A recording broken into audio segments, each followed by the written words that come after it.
నమస్కారం. Yes news సమాహారానికి స్వాగతం. నా పేరు విశ్వనాథ్. పెద్దపల్లి జిల్లా సుల్తానాబాద్ గ్రామానికి చెందిన మెంగాని చంద్రశేఖర్కు జాతీయ మహిళా దినోత్సవం పురస్కరించుకొని హైదరాబాద్లోని రవీంద్ర భారతిలో బంగారు నంది అవార్డును తెలంగాణ ప్రభుత్వ భాషా సంస్కృతి శాఖ ఆధ్వర్యంలో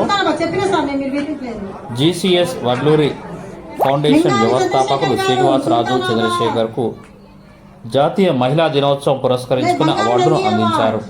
వివరాల్లోకి వెళ్తే పలు సేవా కార్యక్రమాల్లో చురుగ్గా పాల్గొంటూ ఆకలితో ఉన్నవారికి అన్నం పెట్టాలి అనే సదుద్దేశంతో ఆకలి అని తనని ఎవరు సంప్రదించినా తనకు తోచిన పద్ధతిలో సహకరిస్తూ వస్తాడు.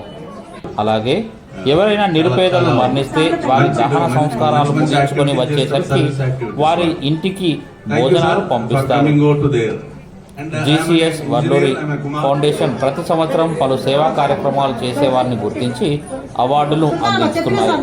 గత 2010 నుండి కొనసాగుతోంది. ఇందులో భాగంగానే ఫౌండేషన్ రాష్ట్ర మహిళా అధ్యక్షురాలు కచ్చవేణి కృష్ణవేణి చంద్రశేఖర్ చేసే పలు సామాజిక సేవా కార్యక్రమాలను గుర్తించి చంద్రశేఖర్ను వివరణ కోరగా గత కొన్ని సంవత్సరాలుగా ఈ కార్యక్రమాలు కొనసాగించడం జరుగుతుందని, నేను ఉన్నవాడిని కాదని, ఉన్న దాంట్లో కొంత సేవా కార్యక్రమాలకు వినియోగిస్తానని, అడుగంటుతున్న కళలను అభివృద్ధిలోకి తీర్చేందుకు నా వంతు సహకారంగా ఒక 600 మందికి ఉచితంగా మాస్టర్ను ఏర్పాటు చేసి కోలాటం నేర్పించి డ్రెస్ కోడ్ చీరలు అందించడం జరిగిందని అన్నారు.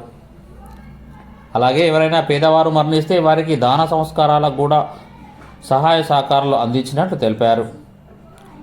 రవీంద్ర భారతిలో ఈ బంగారు నందిని అందజేసినట్లు తెలిపారు. ఈ కార్యక్రమంలో చైర్మన్ శ్రీనివాసరాజు, కళాభిమానులు తదితరులు ఉన్నారు.